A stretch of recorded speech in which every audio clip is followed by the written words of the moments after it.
Mongia steel, मजबूत देश का मजबूत सरिया।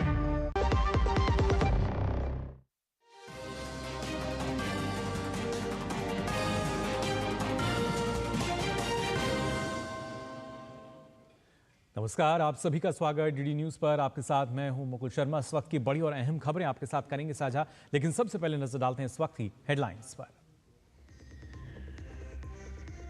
प्रधानमंत्री आज नई दिल्ली में अंतर्राष्ट्रीय वायु परिवहन संघ की 81वीं वार्षिक आम बैठक को करेंगे संबोधित।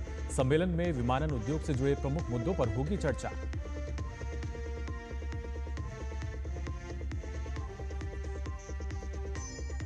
पैराग्वे के राष्ट्रपति सैंटियागो पेना 3 दिवसीय यात्रा पर दिल्ली पहुंचे। एयरपोर्ट पर हुआ भव्य स्वागत। राष्ट्रपति, उपराष्ट्रपति और प्रधानमंत्री समेत तमाम गणमान्यों से करेंगे मुलाकात।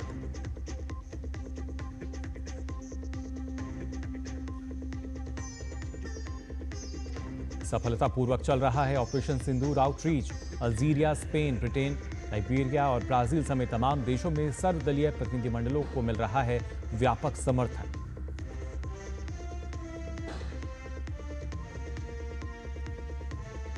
जेईई एडवांस परीक्षा के नतीजे हुए घोषित। रजत गुप्ता रहे अव्वल। 50,000 से अधिक छात्रों ने किया क्वालिफाई।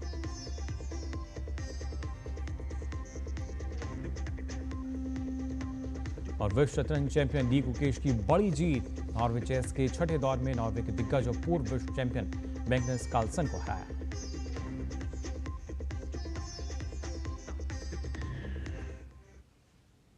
और आइए अब खबरें देखते हैं विस्तार से। आपको बता दें, प्रधानमंत्री नरेंद्र मोदी आज नई दिल्ली में अंतर्राष्ट्रीय वायु परिवहन संघ की 81वीं वार्षिक आम बैठक को संबोधित करेंगे।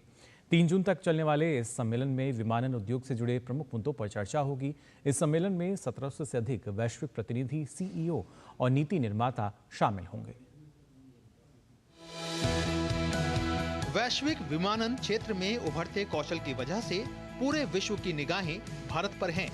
इसे और ज्यादा प्रोत्साहित किए जाने को लेकर दुनिया के प्रमुख हवाई उद्योगों से जुड़े प्रतिनिधि 81वें अंतर्राष्ट्रीय वायु परिवहन संघ में हिस्सा लेंगे, जिसका आयोजन नई दिल्ली में हो रहा है।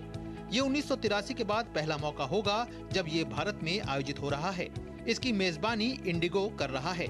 1 से 3 जून तक चलने वाले इस सम्मेलन में दुनिया भर से 1700 से ज्यादा प्रतिभागी हिस्सा ले रहे हैं, जिनमें सीईओ, नीति निर्माता और मीडिया प्रतिनिधि शामिल होंगे।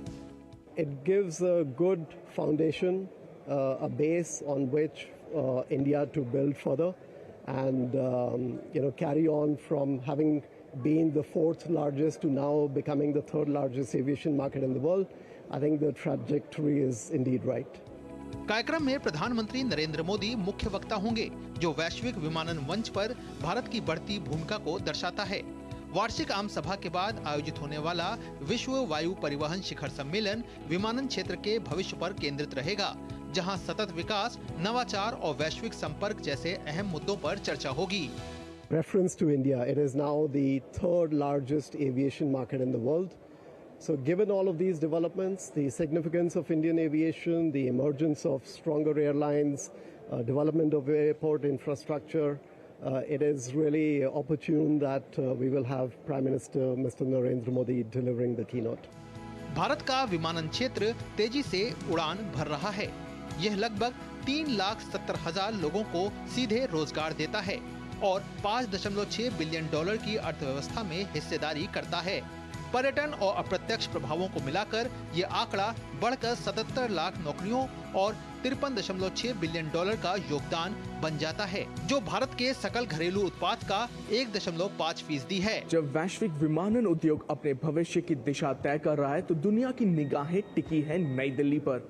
रिकॉर्ड भागीदारी और उच्च स्तर की बातचीत के साथ भारत न सिर्फ IATA की मेजबानी कर रहा है, बल्कि नेतृत्व भी दे रहा है भारत मंडपम में। कैमरा पर्सन अनिल ठाकुर के साथ मैं तापस भट्टाचार्य, दूरदर्शन समाचार, दिल्ली।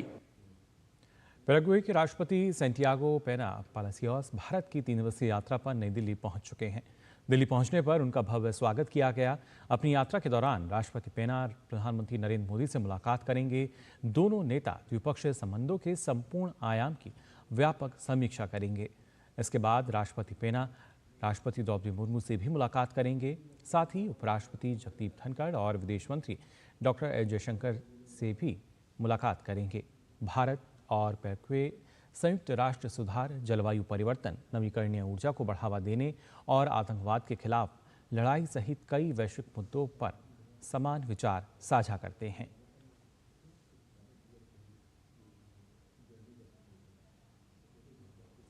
और आइए अब एक नज़र भी डाल लेते हैं भारत पैराग्वे द्विपक्षीय संबंधों पर। जी हां, दोनों देशों के बीच किस तरह के संबंध रहे हैं। द्विपक्षीय संबंधों की बात की जाए, 1961 में राजनयिक संबंध स्थापित हुए दोनों देशों के बीच। मार्च 2006 में भारत में जो दूतावास है वो खुला। मुंबई, चेन्नई और कोलकाता में पैराग्वे के वाणिज्य दूतावास हैं। 2022 में असून्सियन में भारतीय दूतावास का संचालन शुरू हुआ। वैक्सीन मैत्री के तहत पैराग्वे को कोवैक्सीन का उपहार भी दिया भारत ने। 2022-23 में 477 मिलियन अमेरिकी डॉलर का द्विपक्षीय व्यापार दोनों देशों के बीच। वहीं भारत से मोटर वाहन, कृषि रसायन, ऑटो पार्ट्स और दवाओं का निर्यात किया जाता है, जबकि पैराग्वे से सोया तेल, लोहा इस्पात, एल्यूमिनियम और पशु उत्पाद का निर्यात होता है। 2004 में भारत मर्कोसुर अधिमान्य व्यापार समझौता हुआ और साथ ही साथ भारतीय कला, संस्कृति और विरासत के प्रति पैराग्वे का जो काफ़ी लगाव है वो भी देखा जा सकता है। वहीं IDY के सभी संस्करणों में पैराग्वे के लोगों की भागीदारी है। यानी जब योगा की हम बात कर रहे हैं, महात्मा गांधी की 150वीं जयंती पर असून्सियन में स्मारक डाक टिकट भी जारी हुआ था। तो ये तमाम संबंध रहे हैं दोनों देशों के बीच। और वहीं आपको बता दें, 7 भारतीय सर्वदलीय प्रतिनिधिमंडल का इस वक्त विभिन्न देशों में लगातार यात्राओं पर है। भारतीय प्रतिनिधिमंडल वैश्विक स्तर पर लगातार पाकिस्तान के आतंकी चेहरे को दुनिया के सामने बेनकाब करने का काम कर रहा है। इसके तहत भारत की कूटनीति से पाकिस्तान लगातार बेपर्दा हो रहा है। 7 सर्वदलीय प्रतिनिधिमंडल विभिन्न देशों की यात्रा पर हैं इस वक्त।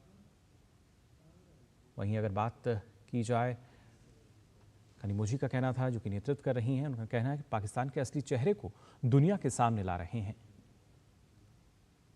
साथ ही उन्होंने कहा कि कोई भी भारत को इस तरीके से ब्लैकमेल नहीं कर सकता। अशोक कुमार मित्तल, जिन्होंने कहा कि दुनिया की हर आतंकी घटना में पाकिस्तान का हाथ होता है, कहीं ना कहीं जो तार हैं पाकिस्तान से जुड़ते नजर आते हैं। श्रीकांत शिंदे ने कहा कि बीते 4 दशक से भारत आतंक के विरुद्ध लड़ाई लड़ रहा है।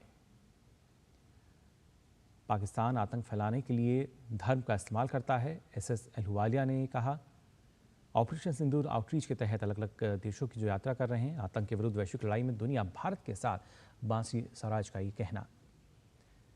और इसी कड़ी में आपको बता दें, शिवसेना सांसद श्रीकांत शिंदे की अगुवाई में डेलीगेशन लाइबेरिया के मोनरोविया में है। श्रीकांत शिंदे ने कहा कि पहली बार कोई देश आतंकवाद के खिलाफ प्रतिनिधिमंडल के माध्यम से पूरे विश्व में शांति का संदेश फैलाने का काम कर रहा है। पहली बार कोई देश आतंकवाद के खिलाफ ऐसे डेलीगेशन के माध्यम से शांति का संदेश पूरे विश्व में फैलाने का काम कर रहा है। वो हमारे नरेंद्र मोदी जी ने किया। ये ऐसा कोई भी, आप देखिए, टेररिज्म सिर्फ ग्रसित भारत नहीं है, टेररिज्म से बाकी भी अन्य देश भी है। भारत इस टेररिज्म के खिलाफ गए 4-5 दशकों से लड़ता आ रहा है। भारत बहुत कैपेबल है सभी आतंकवादी गतिविधियों से लड़ने के लिए और हमेशा लड़ता आया है। और हमेशा पाकिस्तान के माध्यम से जितनी लड़ाइयों की इनिशिएटिव उन्होंने ली, उसमें पाकिस्तान को परास्त करने का काम भी भारत ने किया। प्रतिनिधिमंडल के सदस्य भाजपा नेता SS अहलूवालिया ने बताया कि उन्होंने UAE से कहा है कि पाकिस्तान आतंकवाद फैलाने के लिए कुरान और धर्म का इस्तेमाल करता है, तो इनका कुछ उपाय कीजिए। अब उनका दिमाग रहता है क्या कि हमारे जो इस्लामिक वर्ल्ड है हमारे साथ खड़ा रहेगा। हमने UAE वालों को रिक्वेस्ट की कि उसका ऐसा मानना है और वो कुरान शरीफ और धर्म का नाम लेकर ये प्रचार प्रसार करता है और आतंकवाद करता है, तो इसका कोई उपाय करिए। उन्होंने स्वीकारा कि हमारे धर्म को इन्होंने हाईजैक कर लिया। वहीं भाजपा सांसद बांसी स्वराज ने कहा कि एक अच्छे मित्र के रूप में लाइबेरिया आतंकवाद के खिलाफ वैश्विक लड़ाई में भारत के साथ खड़ा रहेगा। लाइबेरिया हम इसलिए आए हैं क्योंकि लाइबेरिया बहुत पुराना दोस्त है भारत का, बहुत सुदृढ़ बायलैटरल रिलेशनशिप है और उसको और ज्यादा सुदृढ़ आप कर रहे हैं। और आप भी जानते हैं कि अभी इलेक्शन होने वाले हैं, यूएनएससी यानी यूनाइटेड नेशंस की सिक्योरिटी काउंसिल के नॉन परमानेंट मेंबर के इलेक्शन के लिए खड़ा हो रहा है लाइबेरिया। ये वक्त है जब हमारे दोस्त को हमारी जरूरत है, हमें उसकी जरूरत है। 3 जून को मुझे लगता है कि जितना बढ़िया कैंपेन इन्होंने चलाया है, 100% DR कांगो और लाइबेरिया दोनों ही यूएनएससी के नॉन परमानेंट मेंबर अवश्य बनेंगे। ऐसे में हम जानते हैं और हमें पूरा ये विश्वास भी है कि लाइबेरिया वहां पर पुरजोर तरीके से ग्लोबल वॉर अगेंस्ट टेररिज्म में भारत के साथ खड़ा रहेगा। और बात जेईई एडवांस परीक्षा की, जिसके नतीजे घोषित हो चुके हैं। 54,378 अभ्यर्थियों ने जेईई एडवांस परीक्षा क्वालिफाई किया है। इनमें 9,404 महिला अभ्यर्थी शामिल हैं। आईआईटी दिल्ली जोन के रजित गुप्ता ने 360 में से 332 अंक के साथ जेईई एडवांस परीक्षा में शीर्ष स्थान हासिल किया है। वहीं आईआईटी खड़गपुर जोन की देवदत्ता माझी ने 360 में से 312 अंक के साथ महिलाओं में शीर्ष स्थान हासिल किया है। देश के 23 भारतीय प्रौद्योगिकी संस्थानों के अंडर ग्रेजुएट कोर्सेज में दाखिले के लिए जेईई एडवांस परीक्षा आयोजित होती है। इस साल जेईई एडवांस परीक्षा में 1,80,422 अभ्यर्थी शामिल हुए थे। 18 मई 2025 को देश के 230 शहरों के 712 परीक्षा केंद्रों पर जेईई एडवांस परीक्षा का आयोजन हुआ था। आईआईटी कानपुर ने इस साल जेईई एडवांस परीक्षा का आयोजन किया था। इस पर और जानकारी के लिए हमारे संवाददाता निशांत सौरभ हमारे साथ फोन लाइन पर जुड़ चुके हैं। निशांत, जानना चाहेंगे आपसे, देश में जो अलग अलग भारतीय प्रौद्योगिकी संस्थान हैं उसमें अंडर ग्रेजुएट प्रोग्राम के लिए अब कहीं ना कहीं जो हम कह सकते हैं परिणाम है जेईई का, वो सामने आ चुका है। जी देखिए, बिल्कुल देश में 23 भारतीय प्रौद्योगिकी संस्थान हैं जिनमें दाखिले के लिए जेईई एडवांस परीक्षा का आयोजन होता है। और जेईई एडवांस परीक्षा के लिए इस साल 1,87,000 कैंडिडेट्स ने क्वालिफाई किया था, जिसमें से 1,80,422 अभ्यर्थी शामिल हुए थे इस परीक्षा में।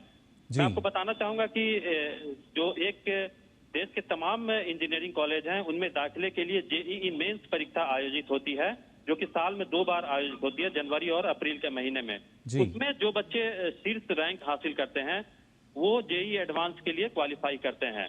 तो जेईई मेंस में जो शीर्ष रैंक हासिल करने वाले 1,87,000 बच्चे जेईई एडवांस के लिए क्वालिफाई किए थे। और ये जेईई एडवांस परीक्षा केवल भारतीय प्रौद्योगिकी संस्थान, जो कि देश के शीर्ष इंजीनियरिंग कॉलेज में गिनती होती है भारतीय प्रौद्योगिकी संस्थानों में, उसमें दाखिले के लिए जेईई एडवांस परीक्षा आयोजित होती है। तो 18 मई को इसका आयोजन हुआ था और आज इसके परिणाम घोषित हो गए हैं। और जैसा कि आपने बताया कि आईआईटी दिल्ली जोन के रजित गुप्ता, जिन्होंने 360 में से 332 अंक हासिल किए हैं, और आईआईटी खड़गपुर जोन की ही देवदत्ता माझी है जिन्होंने 360 में से 312 अंक हासिल कर महिलाओं में शीर्ष स्थान हासिल किया है। तो निश्चित तौर पर इस बार 54,378 अभ्यर्थियों ने जो क्वालिफाई किया उनमें महिलाओं की भी अच्छी खासी संख्या है। 9,400 से अधिक महिला अभ्यर्थी शामिल हैं जिन्होंने आईआईटी में दाखिले के लिए क्वालिफाई किया है। और अगर जिन्होंने क्वालिफाई किया उनमें टॉप 10 की बात करें तो आईआईटी दिल्ली जोन के सबसे अधिक 4 अभ्यर्थियों ने क्वालिफाई किया, जबकि आईआईटी बॉम्बे जोन के 3 अभ्यर्थी टॉप 10 में शामिल हैं। अगर शीर्ष 100 की बात करें, टॉप 100 की बात करें, तो उसमें आईआईटी बॉम्बे और आईआईटी दिल्ली दोनों जोन के 31 अभ्यर्थी शामिल हैं। मतलब अगर शीर्ष अभ्यर्थियों की बात करें तो उनमें आईआईटी दिल्ली और आईआईटी बॉम्बे जोन के ही अभ्यर्थियों का कब्जा है शीर्ष स्थानों पर। तो इस बार जो जेईई एडवांस क्वालिफाई करने वालों में इन्हीं 2 जोन के सबसे अधिक अभ्यर्थी शामिल हैं। और काफी एक कठिन परीक्षा मानी जाती है। आईआईटी में दाखिले की जो परीक्षा होती है काफी कठिन मानी जाती है और 360 अंकों की परीक्षा होती है। 120 अंकों की परीक्षा फिजिक्स, केमिस्ट्री और मैथमेटिक्स की होती है। और कितनी कठिन परीक्षा होती है उसका अंदाजा इसी बात से लगाया जा सकता है कि जो कॉमन रैंक लिस्ट में जो एग्रीगेट जो क्वालिफाइंग मार्क्स है वो 360 में से 74 है। तो 360 में से 74 जो मिनिमम क्वालिफाइंग मार्क्स है, यानी कि कुल अंकों का 20.56%। तो इससे आप अंदाजा लगा सकते हैं कि कितनी कठिन परीक्षा जेईई एडवांस की होती है। और वो भी क्यों नहीं, क्योंकि जो देश के शीर्ष संस्थान है भारतीय प्रौद्योगिकी संस्थान, उसमें बच्चे दाखिला लेते हैं जिनकी गिनती दुनिया के टॉप इंजीनियरिंग कॉलेजों में होती है। जी बिल्कुल, कहीं ना कहीं जी हजारों छात्रों की जो मेहनत है वो यहाँ सफल होती नजर आई है। फिलहाल बहुत बहुत शुक्रिया निशांत आपका इस महत्वपूर्ण अपडेट के लिए। तो जी एडवांस परीक्षा का जो परिणाम है वो घोषित किया गया है, इसके ऊपर हमारे संवाददाता जानकारी दे रहे थे। खबरों में आगे बढ़ते हैं, बात कर लेते हैं मानसून की। दरअसल मानसून की जल्दी आ जाने से पूरे देश में मौसम का जो मिजाज है वो बदला हुआ नजर आ रहा है। आज और आने वाले कुछ दिनों की अगर बात की जाए तो दिल्ली एनसीआर में धूल भरी आंधी और बारिश का अलर्ट जारी किया गया है। इसके साथ साथ यूपी, बिहार, एमपी और राजस्थान में भी आंधी बारिश का अलर्ट मौसम विभाग द्वारा जारी किया गया है।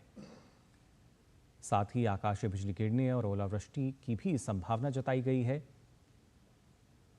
वहीं मानसून की सक्रियता की अगर बात की जाए तो बिहार में भी प्री मानसून जो है वो सक्रिय है फिलहाल, जिस वजह से अगर देखें तो बिहार के 13 जिले जहां पर भारी बारिश और तेज आंधी की चेतावनी जारी की गई है। वहीं अगर पहाड़ी राज्यों की हम बात करें तो पहाड़ी राज्यों में भारी बारिश और लैंडस्लाइड का खतरा है।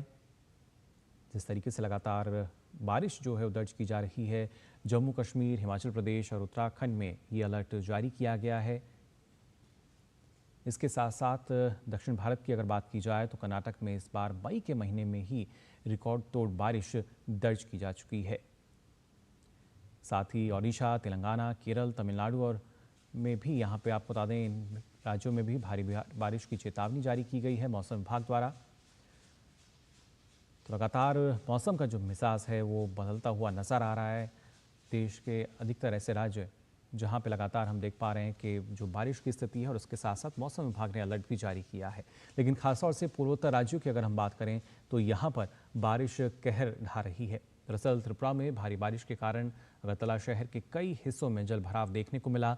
वहीं असम में लगातार बारिश के बाद डिब्रूगढ़ में ब्रह्मपुत्र नदी का जलस्तर बढ़ा हुआ है। जलस्तर बढ़ने के कारण निचले इलाके जलमग्न हो चुके हैं। उत्तरी सिक्किम में नजोंगू क्षेत्र में भारी बारिश के कारण तीस्ता नदी के उफान के कारण फिदांग बेली ब्रिज आंशिक रूप से क्षतिग्रस्त हो गया है। मौसम विभाग ने असम, मेघालय, नागालैंड, मणिपुर, मिजोरम और त्रिपुरा में भारी बारिश की चेतावनी के साथ ऑरेंज अलर्ट जारी किया है।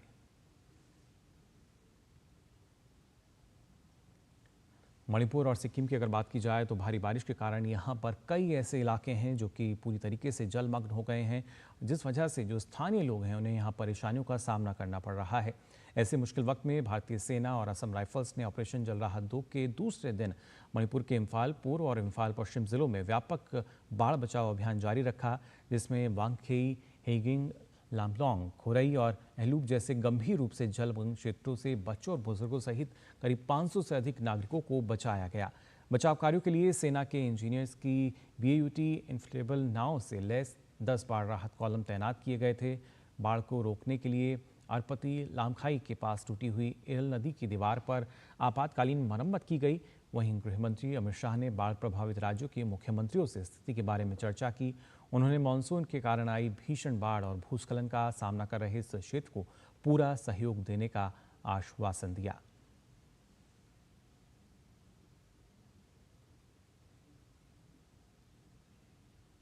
और डिब्रूगढ़ से हमारी संवाददाता सुबिना रॉय जो हैं वो फिलहाल हमारे साथ जुड़ चुकी हैं। सुबिना, जानना चाहेंगे आपसे, जिस तरीके से लगातार ऑरेंज अलर्ट जो है वो जारी किया गया है, किस तरह के हालात अभी बने हुए हैं? जी मुकुल, जो पिछले 3 दिनों से भारी वर्षा हो रही है नॉर्थ ईस्टर्न स्टेट्स में, ये जो डिप्रेशन फॉर्म हुआ है बे ऑफ बंगाल से, फिर वो जाके अभी जो पूरे नॉर्थ ईस्टर्न स्टेट्स पे जो है बारिश, भारी बारिश के रूप में कहर ढा रही है और इसके वजह से जो है लैंडस्लाइड्स रिपोर्ट किए गए हैं बहुत सारे नॉर्थ ईस्टर्न स्टेट्स में। और लगातार जो मूसलाधार बारिश हो रही है उसकी वजह से जो है नदियों का जो बहाव है बहुत ज्यादा हो गया है और डेंजर लेवल से भी ऊपर बह रहा है। ब्रह्मपुत्र जो डिब्रूगढ़ में जो है अभी स्थिति थोड़ी नॉर्मल है, डेंजर लेवल से थोड़ा नीचे आया है अभी जो लेटेस्ट रिपोर्ट है, बट बाकी सब जगहों में अभी भी नदी डेंजर लेवल से ऊपर है मुकुल। और अपार्ट फ्रॉम दैट जो भारी वर्षा के कारण काफी सारे जो रोड्स भी है वो भी अफेक्टेड हुए हैं। जैसे अगर हम साउथ असम की बात करें नॉर्थ काचार हो गया, हाइलाकांदी हो गया, धीमा हसा हो गया, इन सब में जो जाने की जो रास्ता है नेशनल हाईवेज जैसे लामडिंग सिलचर हाईवे हो गया, जातिंगा रोड हो गया, ये सारे रोड क्षतिग्रस्त हैं, जिसकी वजह से जो है सप्लाईज हो गया या लोगों का यातायात हो गया, वो होना बहुत ही ज्यादा मुश्किल हो रहा है। इसके तहत जो है रेस्क्यू ऑपरेशंस लगातार चलाए जा रहे हैं, जैसे कि कल ही तिनसुकिया डिस्ट्रिक्ट में डिस्ट्रिक्ट अथॉरिटीज और इंडियन एयरफोर्स की टीम ने मिलकर हवाई जहाज से रेस्क्यू किया। 14 लोगों को रेस्क्यू किया गया बॉमजीर नदी से, जो वहां पे स्ट्रैंडेड थे। ये जो है असम अरुणाचल बॉर्डर में है। अरुणाचल में भी काफी सारे लैंडस्लाइड्स देखने को गए हैं, और कल ही से असम के जो सीएम है उन्होंने ट्वीट किया कि जो अरुणाचल में कई जगह पे भारी वर्षा के कारण उसका जो इफेक्ट्स है वो असम में देखने को मिलेगा, क्योंकि जैसे पहाड़ों से नदी बह के जो है असम की तरफ आती है और उन्हीं का जो जल प्रभाव है वो फिर जाके यहाँ के जो लो लाइंग एरियाज है उनको इफेक्ट करता है। मुकुल जी बिल्कुल, और कहीं ना कहीं बाढ़ का रूप लेता हुआ नजर आता है। ऐसे में जिस तरीके से आपने बताया जो राहत बचाव कार्य है वो लगातार जारी है, सेना जो है ऑपरेशन राहत 2 जो है वो लगातार हम देख पा रहे हैं। क्या अभी भी कई ऐसे क्षेत्र हैं जहाँ पर जो कनेक्टिविटी है वो अभी संभव नहीं हो पा रही है? जी बिल्कुल, काफी सारे नेशनल हाईवेज है जो इफेक्ट हुए हैं, जैसे कि हाफलोंग जातिंगा रोड हो गया, लामडिंग और सिलचर जाने का जो रास्ता हाईवे है वो इफेक्ट हुआ है, नतुन बस्ती रोड इफेक्ट हुआ है। काफी सारे जो असम टू मेघालय जाने का ये रास्ता है उसमें भी नेशनल हाईवेज इफेक्ट हुए हैं। और जैसे डिफरेंट एरियाज अगर आप देखें नॉर्थ ईस्टर्न के, तो नेशनल जो हाईवेज है, रोड्स है, छोटे छोटे सड़क है, वो इफेक्ट हुआ है। धेमाजी जो कि लो लाइंग एरिया है, अपर असम की बात करें तो वहां पे जो है एक डिस्ट्रिक्ट से दूसरे डिस्ट्रिक्ट जाने का जो रोड है वो इम्पैक्ट हुआ है, क्योंकि बढ़ती नदी के बहाव से जो है रास्ता को जो है दह ले गया है। तो इसकी वजह से जो काफी रोड्स तो क्षतिग्रस्त हुए, लेकिन रेस्क्यू टीम्स जो है बोट्स चला रही है। और कल जो है जो लेटेस्ट हमारे पास रिपोर्ट है, कल जो अराउंड जो है 14 बोट्स डिप्लॉय किए गए हैं। अब तक 400 से ज्यादा लोग रेस्क्यू किए गए हैं थ्रू बोट्स।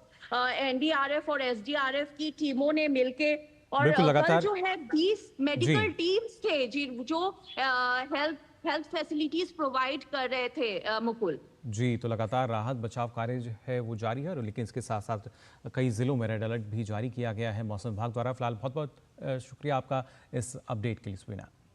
तो जाना आपने, अगर बात की जाए तो पूरे राज्यों की किस तरह के जो हालात हैं वो बने हुए हैं। वहीं आइए अब खबरों में आगे बढ़ लेते हैं। आपको बता दें, इजरायली बंधकों के समर्थन में प्रदर्शन के दौरान कोलोराडो राज्य में स्थित बोल्डर शहर में आतंकी हमला हुआ, जिसमें 6 लोग घायल हो गए।